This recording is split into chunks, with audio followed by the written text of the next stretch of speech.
வணக்கம், இது crime time. நான் பாலவேல் சக்கரவர்த்தி. தூத்துக்குடி மாவட்டம் எட்டயபுரத்தில் தாய் மகளை கொலை செய்து கொள்ளையடித்த சம்பவத்தில் 3 பேர் கைது செய்யப்பட்டுள்ளனர். கடந்த 2 நாட்களாக காட்டுப்பகுதியில் போலீசாருக்கு போக்கு காட்டி வந்த முக்கிய குற்றவாளியை போலீசார் துப்பாக்கியால் சுட்டு பிடித்துள்ளனர். கஞ்சா போதையில் நடத்தப்பட்ட இரட்டை கொலையின் பரபரப்பு பின்னணி என்ன?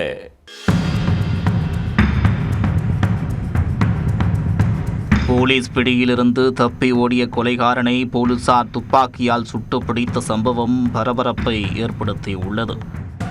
இரட்டை கொலை வழக்கில் 3 கொலைகாரர்கள் சிக்கியது எப்படி?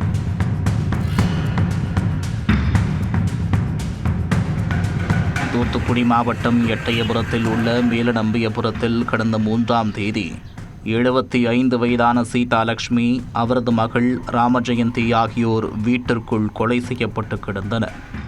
இருவரையும் கொலை செய்தவர்கள் நகைகள் மற்றும் பணத்தை கொள்ளையடித்து சென்றனர்.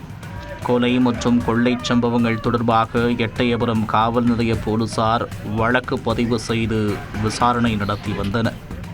முனீஸ்வரன், வேல்முருகன், மகேஷ் கண்ணன் ஆகிய 3 இளைஞர்கள் கஞ்சா போதையில் கொலை மற்றும் கொள்ளை சம்பவங்களை செய்ததும் தெரிய வந்தது.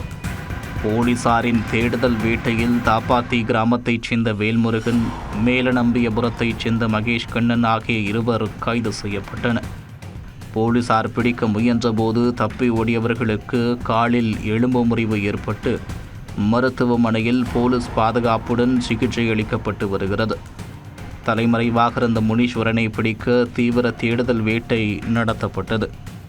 வைப்பாறு காட்டுப்பகுதிக்குள் நுழைந்த முனீஸ்வரனை பிடிக்க காவல்துறை உயரதிகாரிகள் நேரடியாக களத்தில் இறங்கினர். காட்டுப்பகுதியில் 6 ட்ரோன் கேமராக்களை பறக்கவிட்டு தீவிரமாக தேடினர். இந்நிலையில் புதன்கிழமை இரவு ஐயன் வடமலாபுரத்தில் உள்ள அவரது சகோதரி செல்வராணி வீட்டிற்கு முனீஸ்வரன் ரகசியமாக வந்துள்ளார். இதனை அறிந்த போலீசார் அவரை சுற்றி வளைத்து கைது செய்தனர். கடந்த 2 நாட்களாக போலீசாருக்கு போக்கு காட்டி வந்த முனீஸ்வரன் பசி ஏற்பட்டு சாப்பிடுவதற்காக சகோதரி வீட்டுக்கு சென்றுள்ளார்.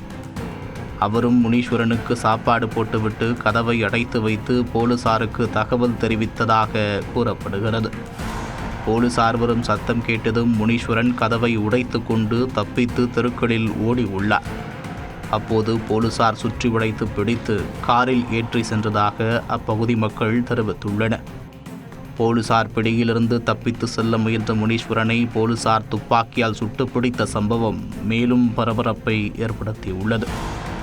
முனீஸ்வரனை கைது செய்த போலீசார் கொள்ளையடிக்கப்பட்ட நகைகளை மீட்பதற்காக அவரை அழைத்து சென்றனர். அப்போது மறைத்து வைத்திருந்த அரிவாளை எடுத்து குளத்தூர் காவல் உதவி ஆய்வாளர் முத்துராஜ் மற்றும் 3 போலீசாரை வெட்டிவிட்டு தப்பி ஓடியிருக்கிறார் முனீஸ்வரன். மதுரை தூத்துக்குடி தேசிய நெடுஞ்சாலையில் தப்பி ஓடிய முனீஸ்வரனை போலீசார் துப்பாக்கியால் சுட்டு பிடித்துள்ளனர். துப்பாக்கி குண்டு காயம்பட்ட முனீஸ்வரன், அரிவாள் வெட்டில் காயமடைந்த SI முத்துராஜா மற்றும் போலீசார் தூத்துக்குடி அரசு மருத்துவமனையில் சிகிச்சை பெற்று வருகின்றனர். கைதான 3 1.5 கிலோ கஞ்சா, 1 பைக்கையும் போலீசார் பறிமுதல் செய்துள்ளனர். இரட்டை கொலை மற்றும் கொள்ளை சம்பவத்தை பயமின்றி செய்த 3 பேருக்கும் கடுமையான தண்டனை வழங்க வேண்டும் என்று பொதுமக்கள் கோரிக்கை விடுத்துள்ளனர்.